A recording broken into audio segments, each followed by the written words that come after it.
he hospitalized.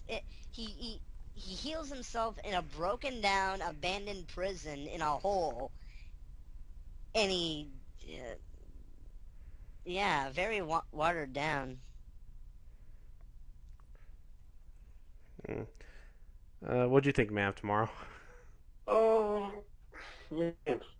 Um, this film was by no means better than The Dark Knight and Batman Begins. I mean, I'm sorry, but I mean, just as I was saying to you before the podcast, this film it's between The Avengers and Amazing Spider-Man. You know, Between, yeah, I say it's lower than that. This is yeah, Spider-Man 3 territory we're talking about. yeah. The Avengers is way up there. The Avengers is very good. I put it on par with Dark Knight. They're only good. They're good. They're good in two different levels. But that would be another explanation. Yeah, yeah, yeah. I see what you're saying. I mean, They're, I definitely loved Avengers, and I really, really loved Amazing Spider-Man. But I've got some complaints here with the Rise film. I mean, granted, the only thing I know about Bane is well the Venom serum that well, enhanced his Bane strength. had the original comics. Bane had the most badass origin of any comic book villain in history. See that I didn't like how Bane was portrayed. I mean, they made him intelligent. Well, partly intelligent. Not Bane is intelligent, so yes. that's not really that's not really a complaint. I mean, Bane was always intelligent. It's not just his strength. Bane is a worthy villain for Batman. Yeah. It's not it's Bane's a very intelligent Batman villain. Oh yeah. I mean, that's not a complaint for me. I mean, I like the fact that he was smart and methodical. You know, he planned things ahead. And he was ruthless. I mean, take for example, underneath the sewer when Gordon escaped, he tells one of his henchmen, go after him. 2 seconds later, pops him, dumps him into the water, and there, he doesn't screw around. That's a positive enough to say about him, but yeah, the character still fails in my opinion. I mean, you know, Christian Bale, he felt like he wasn't even trying with the role. Like it was walk on, walk off. He didn't have the enthusiasm in the performance like he did with the first two. Um, I was with the daughter, Ra's daughter. I mean, that was a tease right there. I mean, I heard stories that she declined to the actress declined to comment on whether she was going to play two different roles, and that was expected to be a surprise. And when I was watching this, I was thinking like that I knew they were going to pull something because here she's playing one character and she's in love with Bruce Wayne while Selena Kyle's Catwoman is in love with Batman, and they're going to have to resolve that at some point because Bruce isn't going to stick with both. He could, but no. They we all know that he goes with Catwoman in the end, and then there's the whole the fight. When she basically turns her back on him and traps him with Bane.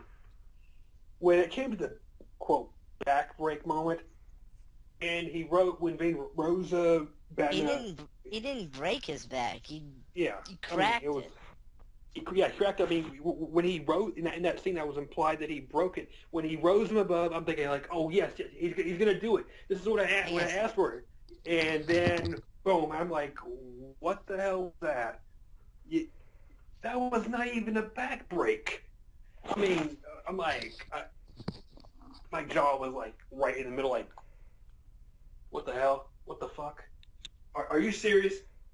I was pissed. I was semi pissed because I was expecting something like because we all seen that image in the comic where he says he's gonna break him and it's in two parts where one panel shows Bane holding Batman above, and then the next shot right over his knee hard, and failed on that. Um, the fact that the Robin character figured out Bruce his secret, I'm like, what the fuck was that all about? That he could figure it out just like that. Like, oh well, when you came and visited me at the, you know, children's home, I saw you with the girl in one arm. I saw that look in your eyes, and I could tell right then there. What, you could figure that out just by looking at Bruce Wayne's face? That, oh, he's Batman. Bullshit. No, you cannot figure that out that easily. I mean, look at Gordon. He spent so many years with Bruce. Well, not Bruce, but Batman as well. And he didn't even figure it out until the end, which was too simple in my opinion. And let's not forget the atom bomb. I mean, you make us think he's going to sacrifice himself, and then he survives. I thought to myself, yeah, they killed him off. They killed off Bruce Wayne. Then they did the cock tease. Nope, he survived. He's with Selena Kyle at some restaurant. I mean, and implying that Robin is going to become the next Batman. That was total fail in my opinion. I mean, there's some parts in the movie I liked, but I felt that Christopher Nolan just pulled this out of his ass because he knows that there's going to be another Batman film. They want to set up a Justice League film, and he doesn't want to take part in the Justice League. So to make sure nobody tries to take over his incarnation, he pulls this. I'm sorry, you're a great director, Chris, but you failed. XM, you said you saw it twice? Yes, I have. Oh. Well, the thing is, I really enjoyed it, but then again, I may need to watch it a second time to really understand what you're saying, because I really thought it was a good film for what they did with it. A lot of the elements they used. Like the scene where the kid's singing and you have that really, and shit's about to go down, and it's really... That's not the complaint about. I mean, they can use that scene. No one was complaining about that scene in the trailers. It's the other stuff in the film that weighs it down. Well, I'll probably have to. I'm going to rewatch this one more time, and maybe I'll see what you're saying. I don't know. I mean, like if I can't, if I'm not really good at explaining it a lot better to you, I'll introduce you to a few other people that'll explain it a lot better than I can.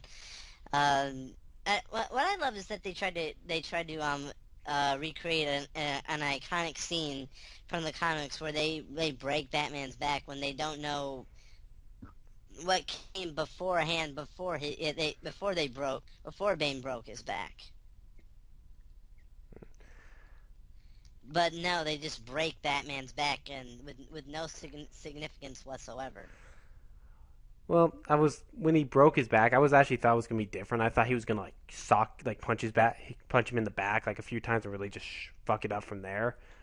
But the way he just kind of lifted him up and did it was like, I will admit that part was a little too that was a little too stupid. Like, since Bane isn't exactly he's not 6'9", he's was he 5 foot in this movie? I don't know. He was 5 foot and he managed to lift up Batman and just break it. I was kind of like, 5 foot guy would not be able to lift Batman with all his gear and stuff, even how strong Bane is. I mean, in the comics, I know he's really huge, he's massive, and he'd be able to do that. But this, not possible. I thought he'd grab him and him in the back a few times and break it. Bane's formidable even without his venom, but yeah, he was fighting Batman with the venom, but the point is they tried to recreate a memorable scene, and when they did the skit, they just did it without any in the comics there's build up to it, and there's a reason why Batman got his back broken, why he was defeated by Bane, and it's because he's been worn down by every villain in Gotham after Bane. Okay, spoiler: Bane breaks out every single villain in Gotham. throughout the whole entire Nightfall arc, he is just depleting himself mentally, physically, in every sense of the word. In every sense of the word, all he has is 1 hour sleep, a shower, and just breakfast. That's it. Even though Alfred's telling him that he needs more than that, he needs a blood transfusion.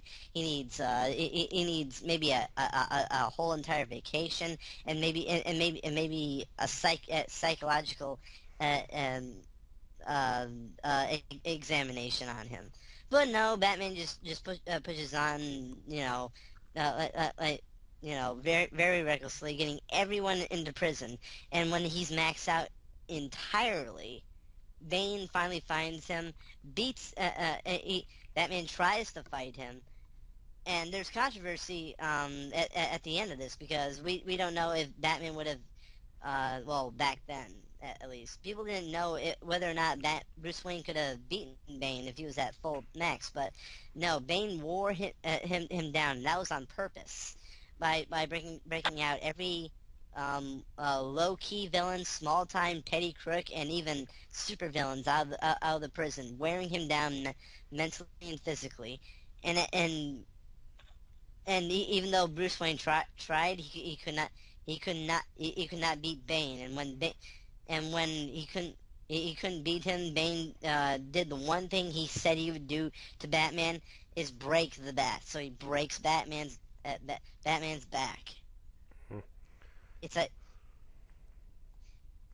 it's the one comic that he completely utterly destroys the Batman, not just not just in a fight, but in every sense of the word. And this it all it just tells us is that this Batman uh, was uh, was taking a break for 8 years.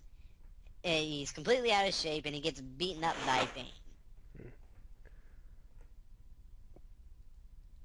Interesting. I mean, I heard that before that the comics apparently Bane throws everyone at him, then he takes on then Batman challenges Bane, and it's like he gets destroyed by Bane. That's why I've heard from people who say they read the comics. That's a quick way to say that. Yeah. But I mean, in regards to the There's 8 year there's a lot absence, there's a lot more to it than that. I mean, I didn't get why Bruce would just simply quit being Batman early on for like 7, 8 years just on the fact that Rachel died. I mean, that He did not didn't seem know like.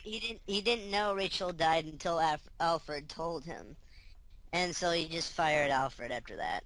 And like the dick he is, but Oh, so well, he didn't know near the end of the Dark Knight that Joker had killed yeah, her. yeah, because no, he knew the Joker killed her. He didn't know that Rachel chose Harvey Dent over him. So what Alfred did is he burned the letter. Yeah, I remember And that. and Alfred told Bruce later on that Harvey chose him over, Rachel chose Harvey over him, and because of that, Batman just kills Alfred for keeping the secret throughout this whole entire time. And yeah, but Because I mean, my interpretation of it was that he stopped being Batman because I mean that he already knew that he lost Rachel, from death. But no, he stopped being Batman to hide from the law. oh yeah, no.